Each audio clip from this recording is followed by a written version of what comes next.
What's up, y'all? Hope everyone's having a great spooky season so far. Just wanted to go on here and touch base with you guys. If you're like me and you bought yourself the 5-foot Skelly Dog from Home Depot, maybe you've noticed, maybe you haven't, but if you put it on a timer, when the timer turns back on, meaning an external timer, your Skelly Dog, the eyes won't turn back on. So I'm gonna put together a quick little video to try to show you how to bypass that part of the mechanism, so then that way once you put it on a timer, it turns off and it turns back on, the eyes will come back on to whatever setting you had. So just hang tight and I'll show you what I mean. All right, so my Skelly's a little modified. I just painted it really quick to give it a different look, but this is the box that I'm talking about. You're gonna want to remove this box from here. So the first step is you're gonna want to remove that screw and take the tail out. And then there's 4 screws here, one on each corner. You're gonna want to take those out.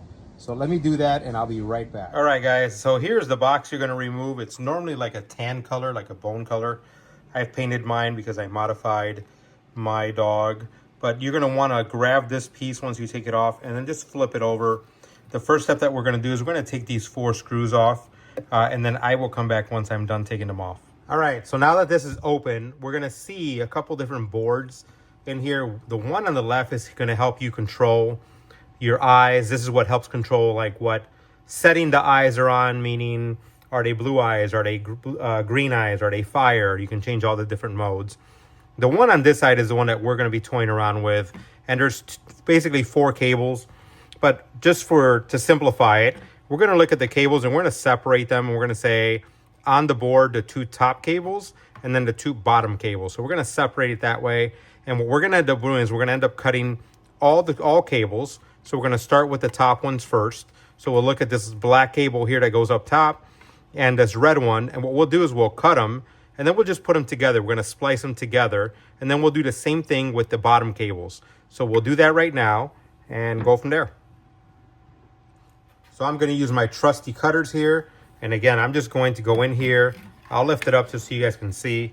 But in here, there are 2 top cables. There's a red and a black, and then there's another black cable here that goes down on the board, and then this green one. So we'll do the 2 top ones first, and I'm simply just going to snip it off the board and grab this one, and same thing, just I'm going to cut it off the board. So now we have these 2 cables. Oh, sorry, I wasn't on the camera. Now we have these 2 cables here, and these 2 cables, I'm going to join them together. So I'm going to splice them, twist them together, and then put a little heat shrink on them just to make sure that they can stay together. So, and I'll do the same thing with the bottom.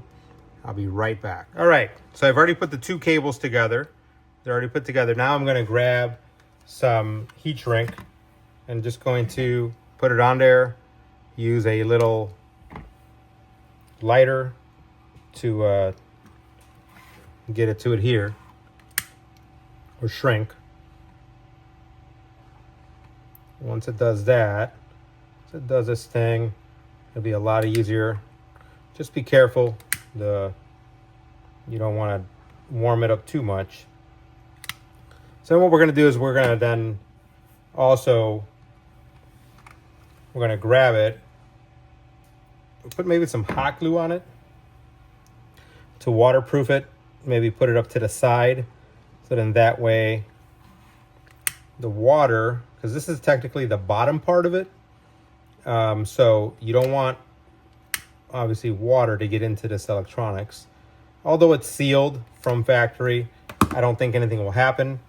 But I think what I can do is either tuck it in here, in these little holes here, or maybe even hot glue it this way. I haven't figured that out yet. But I will most likely, for now, just tuck them in here and get them out of the way this way. And again, they're electronic, so you want to make sure that moisture or liquid doesn't get in there. These are already sealed, as I mentioned, so this should be good to go. I'm going to go get my glue gun, my hot glue gun, and then just hot glue it there in place. Okay, so I'm back. So I took away some of this hot glue that was here just to give myself a little bit more access. So now what I'm gonna do is I'm just gonna put one on each side just to make sure they can stay away from any type of water or liquid. that might get in here. So I'm gonna first hold it and I'm gonna put some hot glue here just to make sure it just stays in place. Once that is dry, I'm gonna try to put a little bit of hot glue here at the end just to waterproof the end. I don't think I need to, but I'm gonna be rather be safe than sorry. So now that this is almost dry, I'm gonna let it sit for a little bit more. I'll do the exact same thing here on this side, and that way it can hold that in place. So let's go here. I'm just gonna glue it on.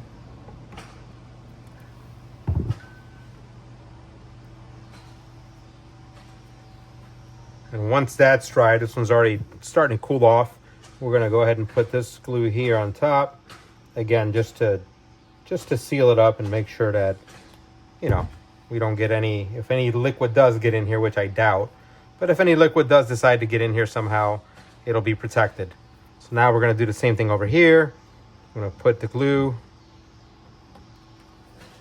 we'll put that over. And once that's done, once this is done setting, then what I can do is I'll just flip it over and put the cover back on. Now there is one more thing that I will say, is that on this cover itself, where the cable goes through, there is a seal here, but there's also a little hole here where the cable comes out. I'm gonna most likely seal that with some hot glue, and then maybe even hot glue this up or down depending on which orientation the cable needs to go.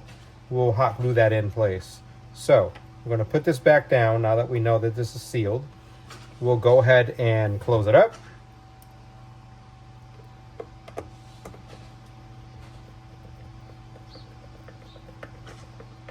And then, like I said, the intention of this is to allow your Skelly's eyes to turn on in the event that you have all your Halloween props set up to an external timer like I do, just so everything comes on at the same time. This was similar to like what happened with the original Skelly when it first came out, and same thing there. I bypassed the control box just to be able to turn my props on and off on their own with that. So I think it'll look a little, so I'm gonna put some hot glue in here, as I mentioned, in this gap here, just because I feel like liquid can get in here. So we're gonna try to seal this up. That way, if any water does try to get in, it won't be able to come in. So, and then I'm gonna move this up a little bit here, and just for aesthetic purposes, we're gonna put a little hot glue here, just so that way this little pigtail can stay in place and it won't be moving around. So this will dry up in a minute, and then you should be able to, like I said, you'll be able to grab your prop and have your Skelly Dog turn on and off with your external timer and not have to worry about manually turning this on and off every single time. All right, well, thank you guys. Hope this video helps. If you have any questions, feel free to reach out, make a comment, let me know what you think. Thanks, bye.